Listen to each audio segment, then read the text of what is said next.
तो क्या हाल है आपकी? रुको भाइयों, कहीं मत जाओ। हो सकता है इस वीडियो को देखने के बाद तुम्हारा दुनिया को देखने का नजरिया ही बदल जाए। नहीं नहीं, ऐसा कुछ नहीं होने वाला। कैसी बावलों वाली बातें कर रहा हूँ यार मैं भी। खैर, आज की वीडियो ऐसे लोगों के बारे में होने वाली है जिन्हें पूरा साल तुम क्या कर रहे हो, कहाँ खा रहे हो, कहाँ भाग रहे हो, कहाँ जी रहे हो, कहाँ गांड मरा रहे हो, कोई मतलब नहीं है, लेकिन रिजल्ट के टाइम में तुम्हारा 6 महीने पुराना नंबर घुमा देंगे। तुम्हें बहला फुसला के तुम्हारे साथ दो मीठे बोल बोल के तुमसे तुम्हारे सारे सच बुलवा लेंगे और वही सच फिर वो दूसरों के सामने ऐसे गाएंगे जैसे कि कोई प्रवचन देता है। ऐसे ऐसे लोगों के संगठन को कहते हैं रिश्तेदार। इन सब के बाद भी दिल से बहुत बद्दुआएं निकलती है, लेकिन क्या करे, कहने की हिम्मत ही नहीं है। अब यार देखो, मैं ये नहीं कह रहा हूँ कि तुम्हारे चाचा ताऊ भी ऐसे ही होंगे। हो सकता है कि तुम्हारे ताऊ ऐसे हैं जो रात होते ये बोलते और छोरे आजा आज तो पैग लगेंगे, और चच्चा ऐसे कि जो हर महीने की 10 तारीख को तुम्हें तुम्हारी तनख्वाह दे दे, जिसे हिंद भाषा में पॉकेट मनी कहा जाता है। नाना नानी मामा मम्मी सब बढ़िया हो यार, सब एक नंबर। और यार देखो, अगर तुम्हारे साथ सच्ची में ऐसा ना, तो मैं तुम्हें लाखों में एक तो नहीं कहूंगा, लेकिन तुम बहुत रेयर हो।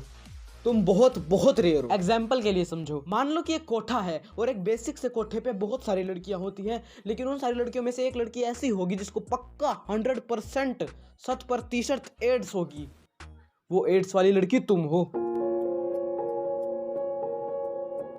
मेरी बात समझो, अपने गांड के प्राइस कभी मत घटाना। खैर, आज हम बात करने वाले हैं एक ऐसी चीज के बारे में जिसे कुछ लोग संबंध कहते हैं, और ये संबंध है संभोग रिश्तेदारी का। तो आओ यार शुरू करते हैं बिना किसी रिश्तेदारी के।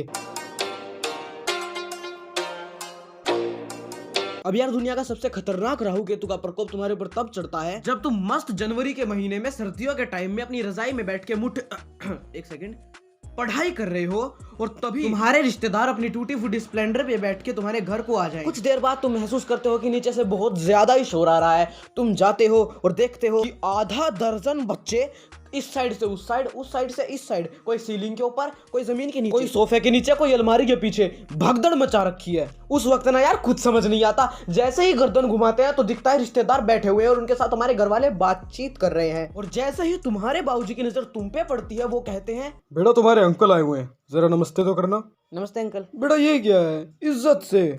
इज्जत से नमस्ते अंकल। बेटा क्या है, मजाक चल रहा है क्या? नमस्ते करो अंकल को। प्रणाम हो देवता समान अतिथि जो आपने हमारे घर में अपने शरण रखे। कृपया करके भोजन ग्रहण करिए। तुम ही हो सखा, पिता तुम ही हो। My son. चलो यार, अब वहां का कोटा तो पूरा हुआ। अब तुम थक हार के ये सोचते हो कि चलो यार अब थोड़ा जाके विश्राम ही कर लिया जाए। लेकिन जैसे ही हम अपने कमरे का दरवाजा खोलते हैं, हम क्या देखते हैं कि तुम्हारे अंकल के वो आधा दर्जन बच्चे तुम्हारे कमरे में घुस गए हैं, कुत्ते बिल्लियों की तरह बेड पर फुदकियां मार रहे हैं और पूरे बेड की माँ चोती। लेकिन तुम्हारे आने के बाद भी वो रुकते नहीं है, बल्कि डिस्को डांसर की तरह बेड पर नाचना ही शुरू कर देते हैं।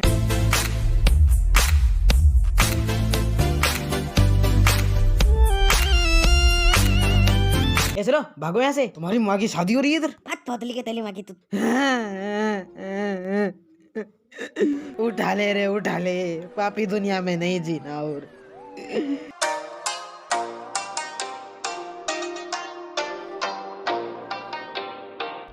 आखिरकार कलप कलप के खून के आंसू रो रो के आखिरकार वो पल आ ही गया जब रिश्तेदारों को पता चल गया है कि वो तुम्हारे घर पर फ्री का खा रहे हैं। अब उन्हें अपने घर जाना चाहिए। और यार, कोई बच्चा इतना क्यों सहता है? नहीं पता, क्योंकि उसे मालूम है कुछ पाने के लिए कुछ खोना पड़ता है। दिमाग की नसें चाहे कितनी देर पहले क्यों ना मर गई हो, लेकिन आदमी इसलिए जिंदा रहता है क्योंकि उसे पता है उसके चच्चा जाते हुए उसे पैसे देके जाएंगे, रोकड़ा। लेकिन हकीकत हमेशा आदमी के आंड पे लात मार के जाती है। कड़वा सच मान लो, पैसे देना तो दूर की बात है, साले नमकीन तक नहीं छोड़ के जाते प्लेट। लेकिन मान लो कि वो पैसे दे रहे हैं, उसी बीच तुम्हारे पिताश्री आ जाए। ये ले बेटा, खुश रहे। Thanks a lot uncle. क्या थैंक्स अ लॉट?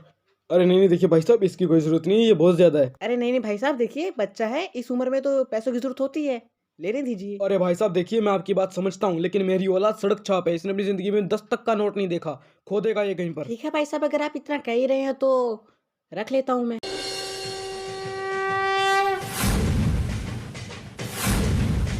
हमें तो अपनों ने लूटा, गैरों में कहाँ दम था, हमारी तो गांड भी वहां गिरी जहां पर खड़ा लंड था। उस वक्त ऐसा मन करता है जैसे कि चच्चा जी के हाथ को 180 डिग्री पर घुमा के उनसे पैसे मांगे कि निकाल, साले समझ क्या रखा तूने, या फिर जितनी भी भड़ास है उसको ऊर्जा में बदल के इस पूरे ब्रह्मांड को फाड़ दे। और ये पीछे हंस कर रहा है, साले जीने मरने का सवाल है, कोई मजाक नहीं हो रहा है।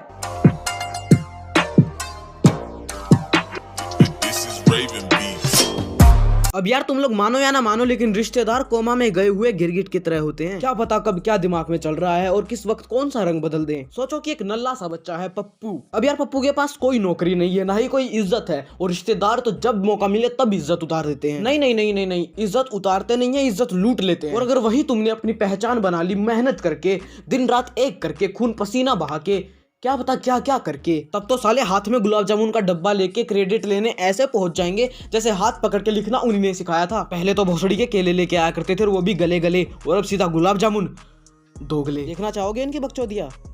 ठीक है।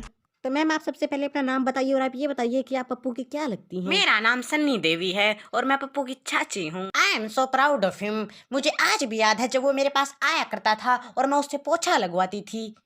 क्या क्या करवाती थी आप इनसे? समोसा खिलाती थी। और मैं सबको बताना चाहूंगी कि मैंने इसे कितना प्यार लगाकर कोसा पाला है। ऐसा कब हुआ चाची जी?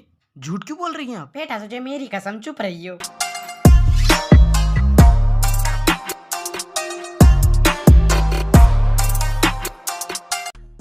देखो, रिश्तेदार ना मुठ की तरह होते हैं, अंदर से खोखला कर देंगे इंसान को, लेकिन उन्हें कोई छोड़ना नहीं चाहता, क्योंकि इनके बिना जिंदगी में मजे है नहीं। तो यार इनसे डरना नहीं, इनके साथ जीना सीखो, क्योंकि आगे की जिंदगी भी इन्हीं के साथ निकालनी है, और इनका होना जिंदगी में बहुत जरूरी है। ज्यादा सुखी नहीं होना चाहिए इंसान को यार, दुख भी एक चीज है, उसका भी मजा लो।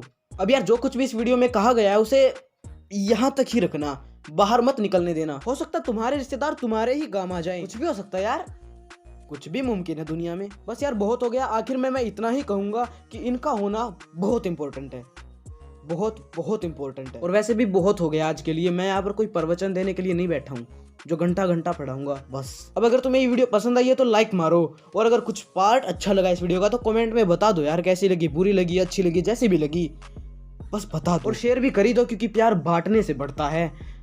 और अगर नए हो तो सब्सक्राइब मारो। अब मैं भी जा रहा हूँ क्योंकि मुझे भी हेंटाई देखनी है यार, बहुत मन कर रहा है। बाय। आज तो एडवेंचर होगा। ओह ये हो रहे भ्रष्टाचार को मिटाने के लिए हम आपको आगे आना पड़ेगा। हमारे आपके आगे आने के बाद ही ये माँ का बड़ा मादर। अरे भाई क्या हुआ? अरे मादर चोट, पहले नगर पालिका को बुलाओ, भोसड़ी वाले गड्ढा बेचे। अरे देश बाद में सुरक्षित होगा, पहले गड्ढा सुरक्षित कराओ, इनकी माँ का चोटे मादर चोरन की।